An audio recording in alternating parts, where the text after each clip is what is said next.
So hi everyone, once again this is Akhilesh. दोस्तों, बनारस के गांव से बिलोंग करता हूं और हूं अभी दिल्ली में। 24 साल का मेरा अनुभव है आईटी फील्ड का।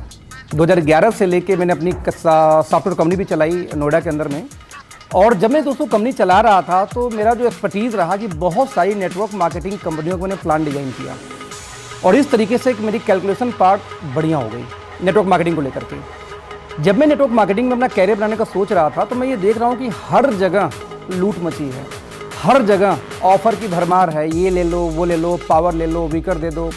यानी कोई भी कंपनी भारत के अंदर ऐसी नहीं मिल रही थी जहाँ कोई ये बोले कि आपको एथिकली काम करना है। हर व्यक्ति रेवड़ियाँ बांट रही थी कि बस मेरे साथ आ जाओ। तो उस दौरान जब मैं अपने कैरियर के बारे में सोच रहा था तो कई बार ये लगा कि यार छोड़ो इंडियन कंपनी, कोई विदेशी ज्वाइन कर लो। और मैंने देखा कि इंडिया में आज एक बड़ी तादाद है जिनको इंडियन कंपनी नहीं करना, उनको विदेशी कंपनी करनी है। क्यों? क्योंकि ट्रस्ट नहीं है।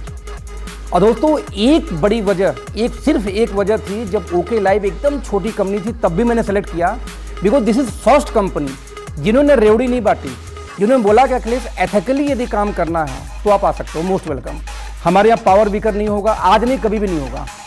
तो यदि एथिकली आप काम करना चाहते हो तो मोस्ट वेलकम।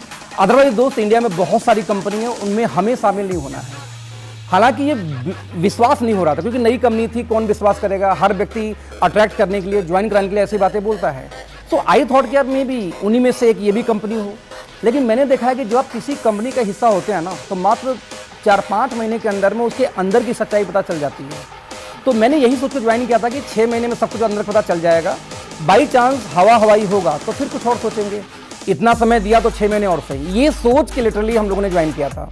लेकिन मेरे भाई, अब 4 साल का समय होने जा रहा है और इतिहास गवाह है, मेरा देवता साक्षी है। इस 4 साल में एक सिंगल वजह मुझे ऐसा नहीं मिला जहां मैं उंगली उठाऊं कि यार इन्होंने ये गलत कर दिया।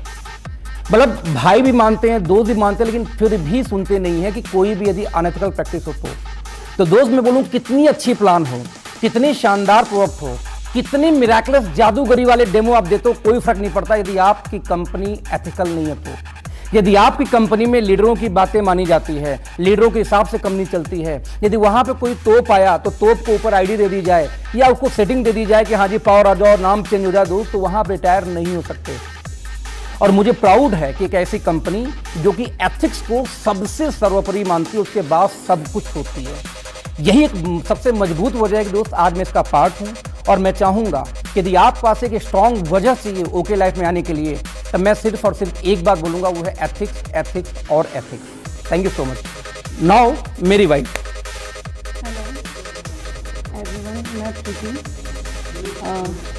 मैं शादी से पहले जॉब करती थी और जॉब करने के टाइम में जो है मुझे लगता था कि जॉब करना मुझे कुछ अच्छा लगता नहीं था। तो मुझे ये डर था कि कहीं शादी करने के बाद मेरा हस्बैंड भी अगर जॉब करेगा तो वही रूटीन होगी, सुबह उठना, लंच बनाना, देना, फिर शाम को टाइम से आना, फिर वो फ्रीडम ख़त्म हो जाता है।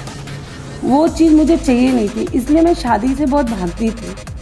लेकिन जब मेरी शादी हुई और जब इनसे बातें हुई और इन्होंने कहा नहीं मुझे जॉब बिल्कुल पसंद नहीं है, मुझे कुछ अलग हट के करना है, मुझे बहुत अच्छा लगा था। उस दिन मेरा वाकई में डर ख़त्म हो गया था कि लाइफ में ऐसा कुछ है जो हम कर सकते हैं और जहाँ फ्रीडम है।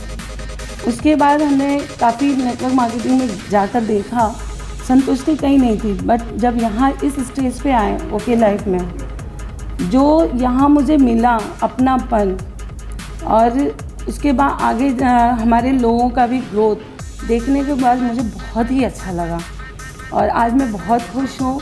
और यही रीज़न है कि आज मैं यहाँ पर आकर जो है आप लोगों से बात कर रही हूँ। So everyone, thank you so much.